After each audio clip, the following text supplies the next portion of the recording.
Hello, flower friends. It is your wind-blown friend in flowers, Lisa Mason Ziegler. Glad you guys are dropping in for Ask a Flower Farmer. It's Wednesday, y'all. So if you have never joined in on Ask a Flower Farmer before, the way this works is I will spend until about, 1 o'clock answering as many of your questions as I can. I'll do my best anyway. Questions about cut flower growing, cool flowers, seed starting, whatever your pleasure is. And sorry, y'all, I'm out of breath. The wind has just begun here, and I just quickly brought in all of my trays that were sitting outside. I thought I had up until after this was done anyway. So friends, while we're waiting for everybody to load in, the way this works is if you look at the bottom of your screen, there's a little bubble with a question mark in it. That's where you put your questions. Because if you put them in the comments, then the comments just keep flying by with all the names and I lose it. So that way you just post any question you have in that question mark with the bubble, and I'll do my best to answer it. And again, flower farming business, seed starting, cool flowers, whatever you got. I'll do my best to try to answer it. And while we're waiting for some questions to get in there, I just want to remind you guys that the deadline for the special offer gift that I am given this week with my enrollment in my course expires March 7th, which is actually Friday. I actually said Thursday somewhere on social media land, but it's actually March 7th, which is Friday, 12 midnight Eastern time. And what I have done is I have created a series called the Flower Farmer FAST TRACT. And it's my gift to anybody that enrolls in flower farming school by that deadline. And all of my past students are also going to be getting an invitation to this. So if you already have my course, you're already in. So you don't have to worry about that, right? And so what I have done is I've done what people, we're finally listening, y'all. People ask all the time. It's like, can you just tell me what I need to do to get started? Like, I want to do all the course, but what are like the 3 to 5 things that I should do just to get in and get going, right? So you don't feel quite so overwhelmed. And that's what I've done. I've actually teased out those things that you can tackle out of the gate. And I'm actually, just as a little note, especially if you're already my student, I'm going to be taking, so it's 7 sessions. It's a live Q&A at each session. There's 1 session for each class in the course with 1 wrap up at the very end. Normally, I would start at class number 1 and then we'd blow through it, but I'm not doing that this time because actually I think it's more important for you to get what I have for you for class 4, which is growing what you sell, because my fast tract is that I am giving what I would be planting in a garden for my first warm season tender annual succession. I mean, like I'm giving you varieties and names, and I'm giving you kind of not a plan, but kind of a plan for that first succession. And I know you need that first. So we're doing class 4, then we're going to do class 5, which is seed starting. So we're taking them out of order. But friends, because this is all about getting you in the trenches and doing the work, which we know that leads to more success. So you can comment fast track here and we'll DM you the link, or it's at the top of every page over on my website. And I'm super excited about this. Y'all know that my greatest passion is teaching and to really help people get in the trenches, and let's just do it. Stop planning and thinking about it, right? So you have to enroll in Flower Farming School by March 7th midnight to be able to get an invitation. And it starts next Thursday. The first one's March 13th, and it goes for 7 actual sessions. You will have no question left unanswered, friends. And you can read all the good stuff that's in the course over on, when you get the fast track, when you get that link out of your DMs, just go over there, read student testimonials, read the syllabus. It's all in there, y'all. So this could be your opportunity in your season, and let's do this together. All right, let's see what questions we have here. Can you propagate hydrangea stems in soil with leaves already visible. Now, where did my question go? I lost that question. Wait a minute.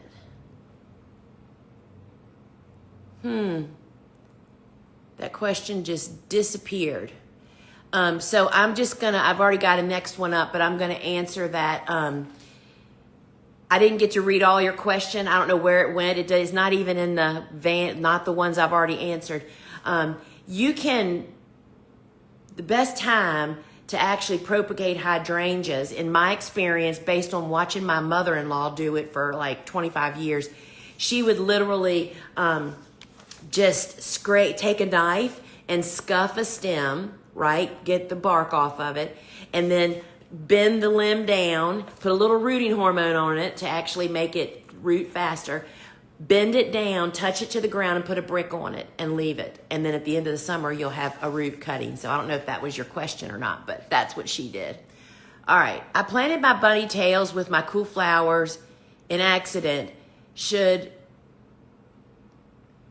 unjust compost them or give them a go? They can go out about a week and look great, of course. Okay, so in fact, bunny tails, which is a grass y'all, the cutest grass you have ever seen in your life, is a cool flower. We fall planted. So you're right on target, Nicole. So yes, plant it right along with your other cool flowers. Do you start all your warm season seeds and annuals in mini soil blocks, for example, zinnias, celosia, and cosmos? Yes, so all those that you listed for sure. So some of the ones that come to mind that I don't start in the small block would be sunflowers, right? The seed is just too big. Because of the volume that we start, we do plug trays. Our early bird sunflower succession planting method is in my book, The Cut Flower Handbook. It's on page 204, I think. It talks about why you should start them earlier than you think, and why and how and all of that stuff. So for warm season, and then of course, I'm thinking warm season vegetables, but sunflowers is the only one that comes to mind. Because we haven't started any warm season seeds yet, it's like I am so submerged in cool flowers that I can't even think. But yes, we do cosmos, zinnias, marigolds, all of them. Kim, I planted some older straw flower seeds in soil blocks just to see if they're still good. I planted 3 seeds in each block, hoping maybe one would sprout. Oh my goodness, got 100% germination. Do I need to thin them back to one plant, or will the soil block support 3 seedlings? Thank you so much. Well, Kim, isn't that the way it always works? When you expect them to not do well, they do great, right? So I would say yes, I would thin it down to 1, because while they're tiny, it doesn't really cause a problem. But once they get any size to them, they'll just be elbowing. I mean, think about putting 3 teenage boys in the back seat of a car, right? They're constantly elbowing and fighting and bickering. That's exactly what those seedlings will do. Might sound a little crazy. You know what? Today's the day for craziness, y'all. Everything's kind of going crazy for me. So, day for crazy questions. Is there a type of footwear that works well with working in the garden during the warmest weather? I don't think that's a crazy question. I struggled with footwear for years. So first off, the first probably 10 years of my life, when I was still using the walk behind tiller to build my beds, make my garden, I mean, I used that 8-horse Troy all the time. I actually wore steel-toed, little short black boots. I mean, people wear them like for fashion now, but that's what I wore for the first 10 years or so. But then once I got a tractor and I wasn't using that kind of equipment much anymore, so I didn't need to protect my feet. Then I started wearing what I wear today, and that is, they're hard to find, y'all. These are called Jollies, Jolly. They're German, and it's really hard to find them. All of a sudden, they'll have some, and they'll be for sale somewhere, oftentimes Home Depot, believe it or not, online. That's a distributor for them, and I love them because I have plantar fasciitis, and this is the only shoe that I wear that keeps that from happening to me. but it keeps my feet dry because there's no holes. Crocs have holes in them, right? And it's a harder shoe, but I absolutely love them. And I can wear them in the summertime when I'm hot. I do wear little footy things in them just so my feet don't get so wet and sweaty. But yeah, I totally love that. And I think that's a very valid question, actually. If you want to pinch snapdragons, at what length do you need to pinch them to get more side shoots? At what length? So I would be pinching potentially, so there's two different windows to pinch. One is while they're still in the tray, and then there's once they're out in the garden. If you do them in the tray, you need to like actually give them a couple weeks to recover from the pinch before you then plant them outdoors. But we pinch deep. I'm a hard pincher, y'all. I pinch right above the bottom two leaves. I mean, you don't want to be pinching high because then you're going to have a bunch of short stems. So pinch deep and hard. I am planting out cool flowers and they are just sitting there, not really growing. We are out of hard frost, but is it best to put off planting for another month or so? Last frost is April 10th. So they're not, I mean, it takes warm weather for vegetative growth, but the important thing that's happening right now that you can't see is root growth, right? It's below soil level. That, I mean, for cool season hardy annuals become established the best when they're planted into cool to cold conditions.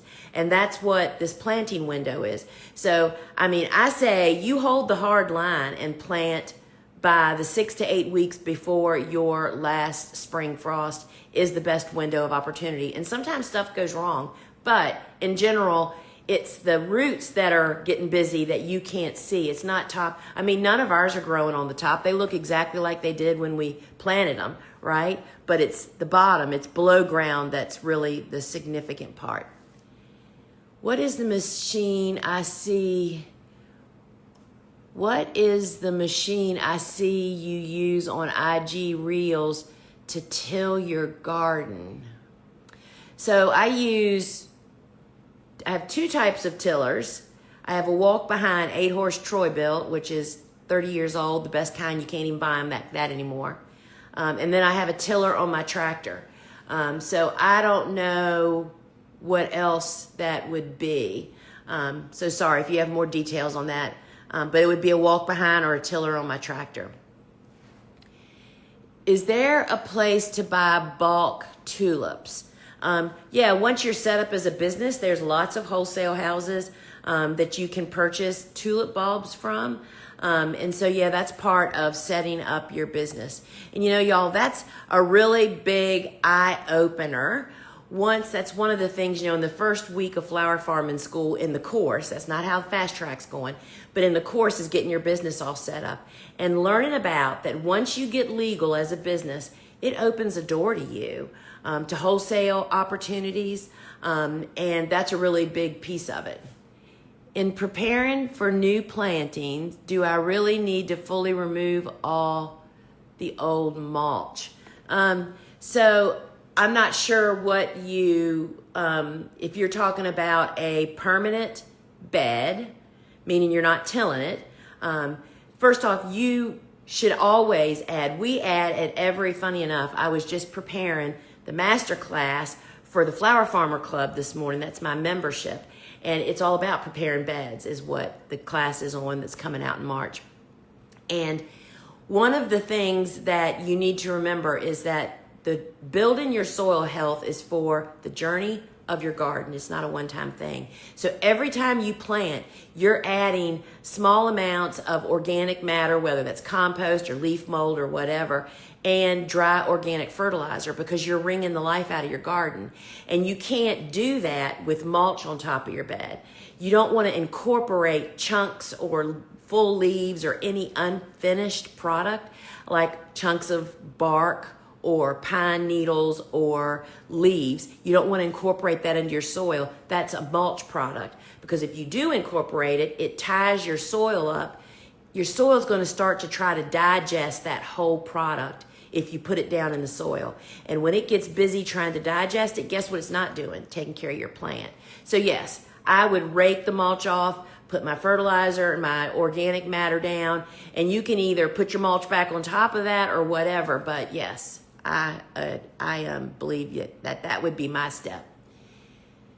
If you don't go through the hardening off process and use row covers, at what point would you remove them for good? So you're talking about planting. This is only for cool season hardy annuals. I would never do this for warm season.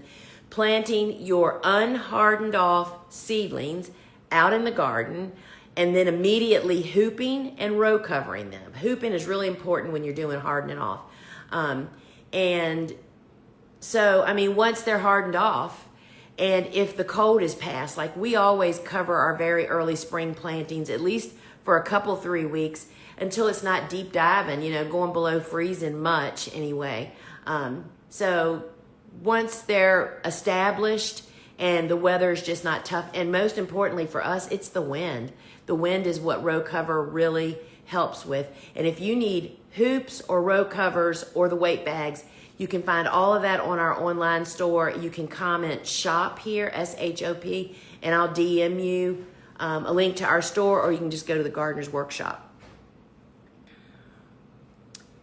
Can cool flower seedlings that are hardened off survive a freeze? If they're hardened off and planted and established, so I just toasted, it looks like, a lot of stock plants. They got planted right before that deep into the deep 20s came, and it was just a operator error. They were planted, they were not established. They'd only been in the ground for a few days when that deep dive came, and I'm pretty sure I killed a lot of them. So the key is, when you say hardened off, do you mean sitting outside in a tray? I wouldn't leave them sitting outside in a deep freeze, but they'll take a light hit, especially if they're under a carport or something. But out in the garden, if they are not established, they're pretty vulnerable, which I have proven now, right? So yeah, cool season, and it also depends on which ones you're talking about.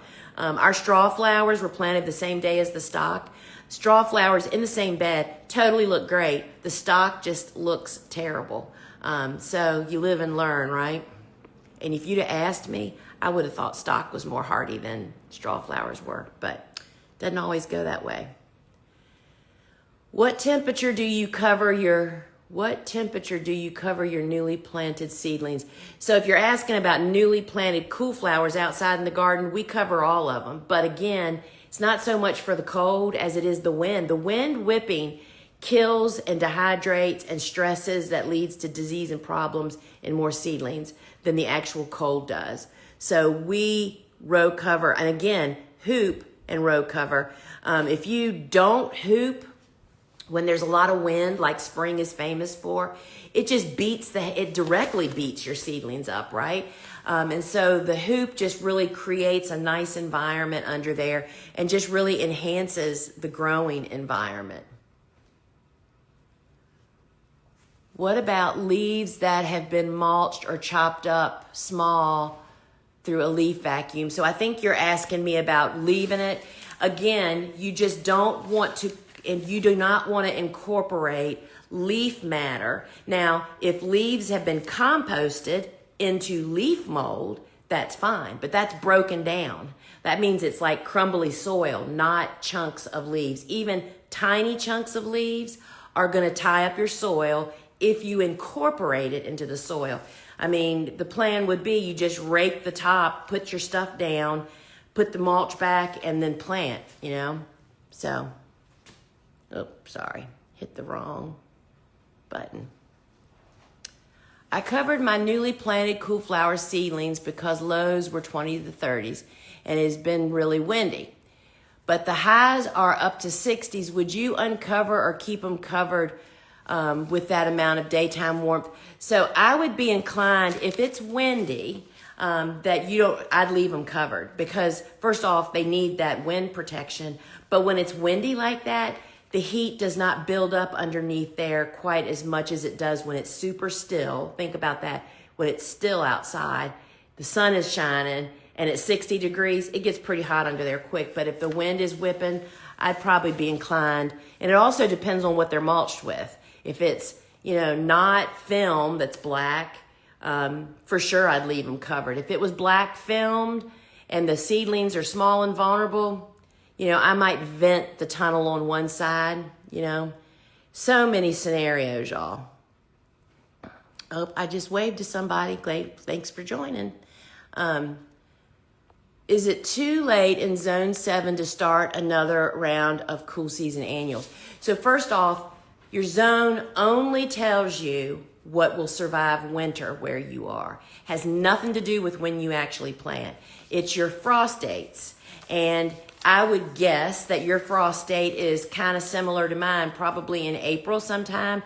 And if it's April 30th, then that means 6 weeks before April 30th is mid-March. So you're like, still have some time. So, you know, but that's not true. I have to stop and think, y'all. A lot going on in my mind. If your last frost date is April 30th, that means that your planting date is mid-March. And so, yes, it is too late. Sorry, y'all. I had to do that math out loud. And the problem with planting cool flowers late, it just adds up that equation of all the failures we had for all the years before we knew about the cool flower concept. Meaning, we're supposed to plant them when it's cool to cold outside to get established. So that I say it's time to move on to warm. We are not starting any more cool season hardy annuals here. And we are on the verge. This week, Bobo will begin starting warm season tender annuals. I have fall planted Godicia that got away from me. It's probably 10 to 12 inches and branching beautifully. I know it does better if pinched. Would you still pinch it or just let it go? Funny you should say this. I'm actually, with my membership today, and during the sewing circle, I'm showing them my pinched Godicia. So mine's still in the tray. You know, it hasn't been planted yet. It'll be planted next week or Thursday. It'll get planted. So surely Godicia is an excellent brancher. And if it is, and it's fall planted, so now would be the time. If it's actually starting to grow out in your garden, now is the perfect time to pinch it. But I would only pinch the central stem, right? Not all the little side shoots. And you got to get that stuff netted early because it blooms. All of a sudden, it just starts blooming. It's just such gorgeous stuff. I love that. I didn't grow it very much in my early years of cool flowers, but we started growing it again about 5 years ago and just absolutely love it. Have you ever used fertilizer in your irrigation or do you only foliar feed? No, I have a fertigator that you can run liquid fertilizer through. We don't do it very often just because we just don't need to irrigate here. We get so much dadgum rain. So we really rely on our soil when we're prepping our beds for planting at each time, how we add dry organic fertilizer at each according to the directions. Because, you know, y'all, what you have to remember is when you're growing a cutting garden or a vegetable bed garden, you know, you're wringing a lot out of the soil. You know, you're planting and you're cutting it and you're harvesting it, so it'll keep on growing. Your soil really is like, you're treating it like a sport team. So you got to feed it like it's a sports team, right? And that's what that does. So we really rely on that general purpose fertilizer for that reason. We just try not to skip it. And then when on the occasion that we have time and opportunity, I'll do a soil drench or a foliar feed using the seaweed fish. And it's just always an added enhance, right?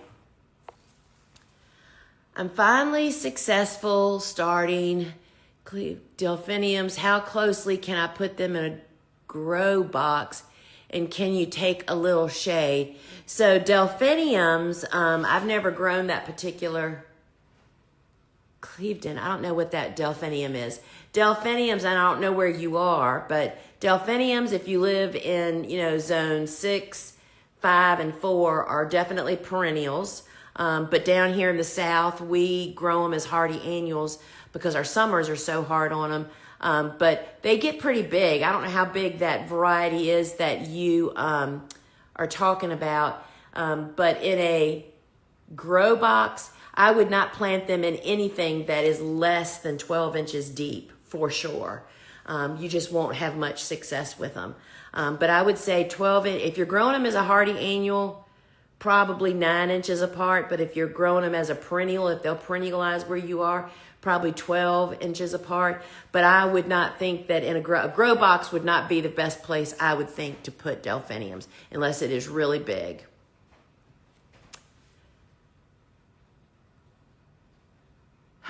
Much, much smaller. I'm not familiar with them, so I really can't comment, but then I would put them probably 6 to 9 inches apart and see how it goes.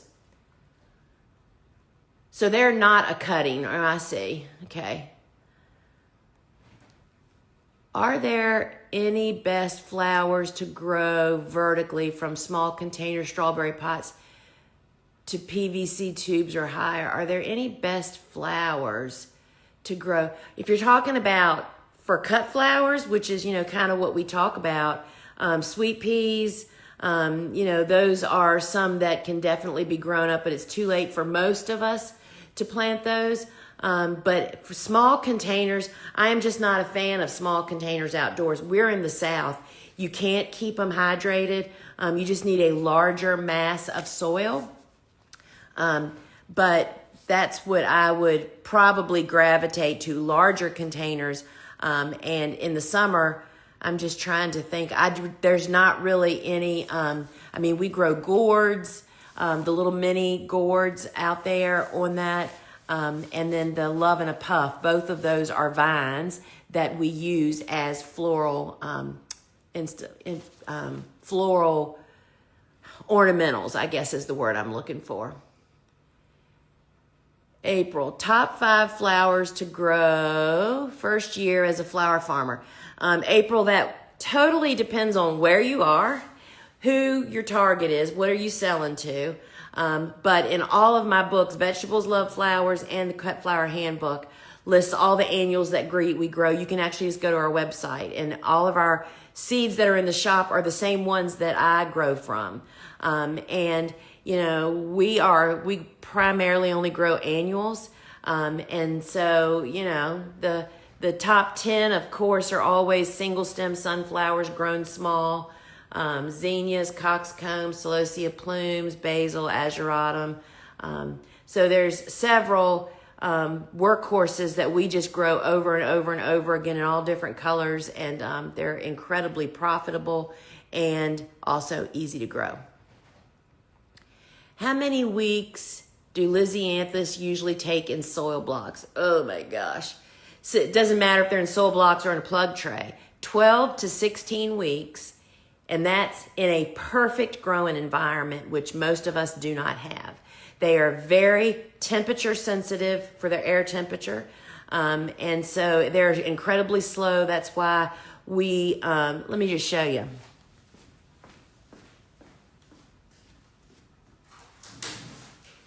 I just so happen to have brought my Lisanthus in. The reason that most commercial growers buy plugs is because we recognize the limitations that we have, and when it's a super important crop like Lisanthus, we want to have great quality. So these are the plugs that I just received earlier this week. This is a tray of like 125 mariachis from Farmer Bailey, and these are probably 12 or 13 weeks old. I mean, they are not very tall, y'all. And that is the problem with some of these slow growers. The problem happens that when something takes that long to grow, it gives you every opportunity to kill it in all different kinds of ways. And if your Lisanthus survives, if you don't kill it, the other issue with Lisanthus is if it gets overheated during this early growing stage, it can stall, and it will never, they call it rosettes. I think I'm saying that word wrong. But what that means is they'll never produce stems. It looks like a beautiful, healthy little plant out in your garden, but it just never blooms. And that is her kind of holding a grudge over the way she was treated in the tray. I'm not kidding you. That's why it is just such a great idea to buy plugs. So it's a long time, so I wish you luck if you're doing it. And I've done it. I've grown Lisanthus from seed, used to do it back in the beginning.